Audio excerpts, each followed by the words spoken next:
स्वागत है सभी दर्शकों का ट्रू मीडिया ज्योतिष विज्ञान में।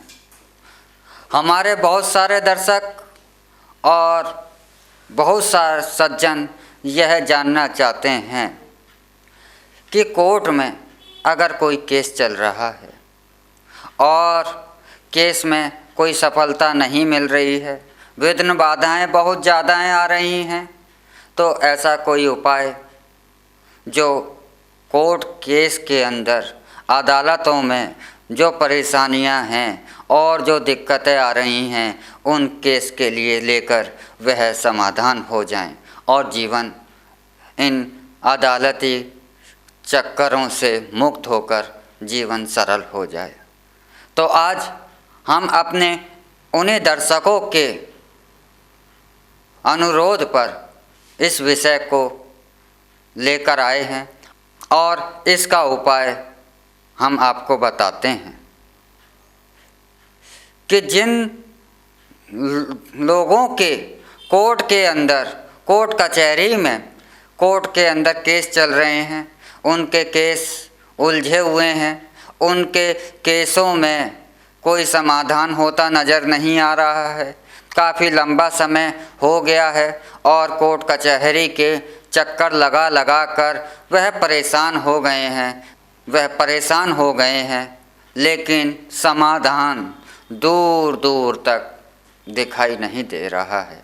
तो आप सर्वप्रथम इस समस्या से मुक्ति पाने के लिए सुबह उठकर स्नान इत्यादि दैनिक कार्यों से निवृत्त होकर एक लोटा जल लें। लोटा तांबे का हो अति उत्तम माना जाता है और सदैव प्रयास करना चाहिए कि सूर्य को जल सदैव तांबे के लोटे से ही दें, तांबे के बर्तन से ही सूर्य देव को जल दें। तो तांबे के लोटे में जल भरकर उसमें कुक्कुम मिलाकर 9 बार ओम आदित्याय नमः का मंत्र का आप 9 बार जाप करते हुए सूर्य भगवान को जल दें और उसके उपरांत उसी जल से आप अपने मस्तिष्क पर तिलक करें। इसके बाद आप उसी स्थान पर बैठ जाइए। रामचरितमानस की एक चौपाई, दुर्गम का जगत के जेते, सुगम अनुग्रह तुम्हारे तेते। आप इस चौपाई की 3 माला उसी स्थान पर बैठ कर के करें तो आप कोर्ट और कचहरी के जो समस्याएं आपको दुखी कर रही हैं, आपके केसों में सफलता प्राप्त नहीं हो रही है, आप देखिएगा बहुत जल्दी ही हनुमान जी की कृपा से, भगवान आदित्य की कृपा से बहुत शीघ्र ही आपको इन कोर्ट कचहरी के झंझटों से छुटकारा मिल जाएगा और आपके जो उलझे हुए कोर्ट कचहरी के जो मुकदमे थे जिनसे आप बहुत ज़्यादा परेशान थे, उनमें समाधान आपको नज़र आने लगेगा, उनका समाधान होने लगेगा और आप विजय भी हो जाएंगे।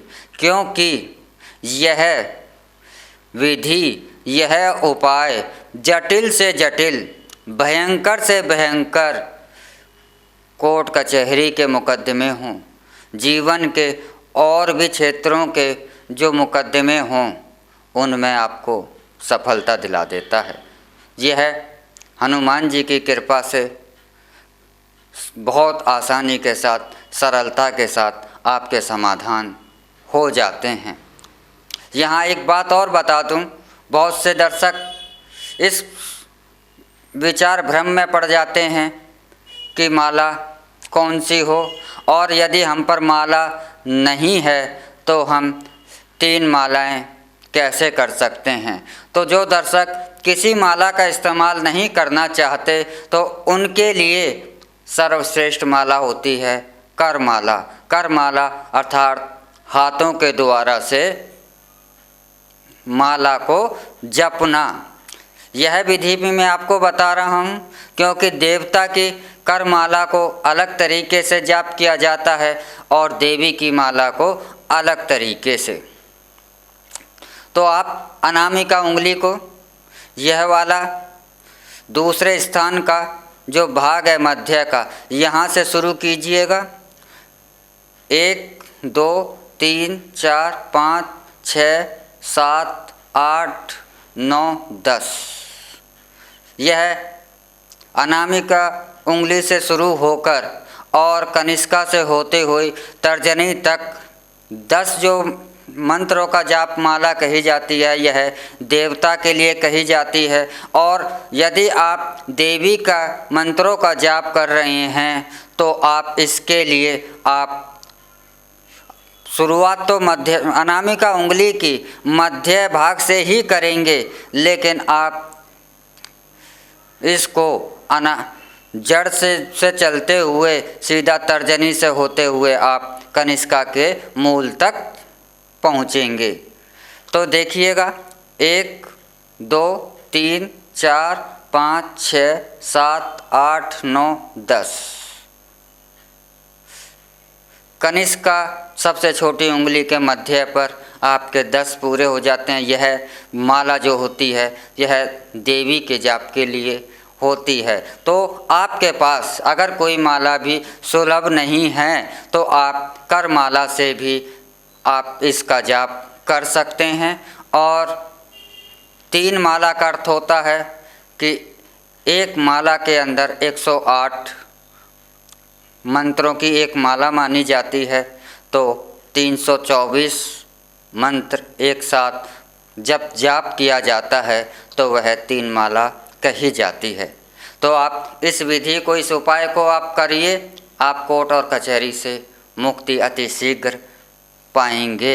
आपको अपने कोर्ट कचहरी के समस्याओं से समाधान प्राप्त होगा। इसी के साथ आप हमें इजाज़त दीजिए और हमारे ट्रू मीडिया ज्योतिष विज्ञान को लाइक शेयर कमेंट करते रहिए।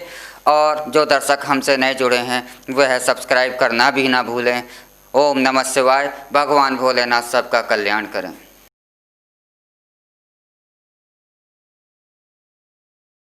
अगर आप ये वीडियो YouTube पर देख रहे हैं तो हमारे चैनल को सब्सक्राइब करें और बेल आइकन को दबाना ना भूलें। अगर आप Facebook पर ये वीडियो देख रहे हैं तो हमारे पेज को लाइक करें।